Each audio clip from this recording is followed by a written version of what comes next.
The diet you think is building muscle is actually tanking your testosterone, frying your energy production, and killing your gains. Let me show you what's actually happening inside your body on a typical bro high protein diet. First of all, we have to understand that your body runs on energy. It does not run on amino acids. And for some reason, people seem to think that protein somehow gives you energy. Protein is actually the least efficient way to make ATP, which is the energy source that your body actually runs on. Every single thing that happens in your body, from pumping your heart to running your brain to growing hair, making hormones, is all dependent on ATP. And by the end of this video, you're going to understand why that's so important. But first, let's talk about testosterone. When you eat high amounts of protein, your body is forced to go through a process called gluconeogenesis, which is where it converts amino acids into glucose. Because your brain runs on glucose, you need glucose for high intensity activities like training. And gluconeogenesis is dependent on cortisol. Cortisol is a signaling hormone that starts gluconeogenesis. So that alone is raising your baseline cortisol levels. But eating a lot of protein also creates a lot of ammonia, which your body then has to detox from, which again raises your cortisol levels. And how is this a problem for your testosterone? Well, cortisol directly suppresses GnRH and Leydig cell function, which are the actual pathways that stimulate testosterone production. Cortisol also directly breaks down muscle. That's its entire purpose. It is a catabolic hormone. And if you care at all about your physique, guess what? Cortisol makes your body shuttle more calories into fat storage versus muscle tissue growth. But this is still just the tip of the iceberg. People tend to emphasize eating lean meats, but the problem is that lean meats by themselves are actually inflammatory because they're very high in an amino acid called methionine, and they're very low in glycine. Methionine and glycine have a very interesting relationship. Methionine is inflammatory, glycine is anti-inflammatory. And when you eat like your ancestors would have, when you eat the entire animal, you get a very good balance of methionine to glycine. Because when you're eating the whole animal, you're not just eating the lean meat, you're eating all of the collagen, which is where all the glycine is, that balances out the inflammatory effects of the methionine. But when you eat a typical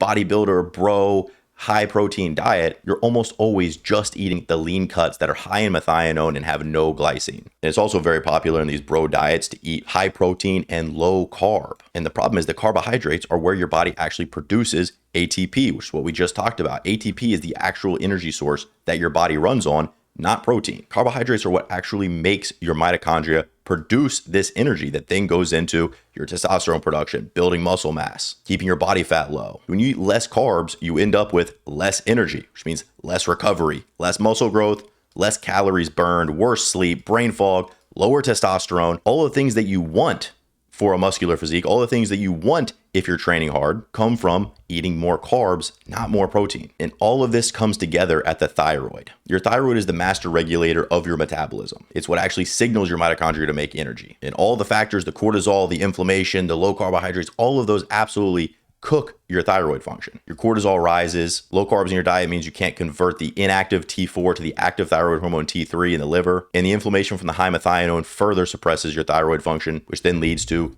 less energy overall, which leads to all the things we just talked about. And what actually happens on a physical, tangible level when your thyroid is cooked, your body fat goes up, muscle gain goes down, your actual performance in the gym goes down, you get more brain fog, low energy, your test levels go down, your estrogen goes up. So this diet that you think is contributing to your gains is actually destroying them. So what's the answer here? How do you actually fix this? Obviously, the answer is not vegetarianism. You need protein, but you don't need nearly as much as you think you do. 1 gram per pound of body weight is the absolute maximum top end of protein intake. And most guys absolutely do not need anywhere close to 200 grams of protein. So the first step is to stop obsessing over protein. Most guys do not need more than 130, maybe 140 grams of protein, unless you're a huge dude or you have some other specific reason. If you're a normal guy who goes to the gym, trains, wants to put on muscle mass, you're getting all the anabolic effects at about 130, 140 grams a day. And now that you can take your protein down a little bit, what do you do with that extra space? Replace it with carbs to actually signal more energy production, to help your thyroid, to lower your inflammation, actually help you gain more muscle tissue, actually